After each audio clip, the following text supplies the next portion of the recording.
അമലാനഗറിൽ ഓടിക്കൊണ്ടിരിക്കെ KSRTC ബസ്സിൽ നിന്ന് തീയും പുകയും ഉയർന്നു. പരിഭ്രാന്തിയിലായി യാത്രികരും നാട്ടുകാരും.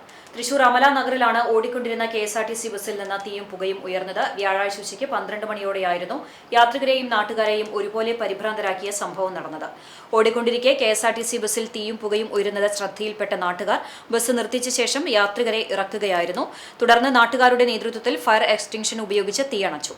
നെടുമങ്ങാട് ഡിപ്പോയിൽ നിന്ന് സുൽത്താൻ ബത്തേരിക്ക് പോകുകയായിരുന്ന ബസ്സാണ് അപകടത്തിൽപ്പെട്ടത്. ഷോർട്ട് സർക്യൂട്ടാണ് തീപിടുത്തത്തിന് കാരണമായതെന്നാണ് പ്രാഥമിക നിഗമനം. തീപിടുത്തത്തിൽ ഡീസൽ ട്യൂബ് കത്തി ഡീസൽ ചോർന്നു. നാട്ടുകാരുടെ സംയോജിത ഇടപെടൽ മൂലം വലിയ അപകടം ഒഴിവായി.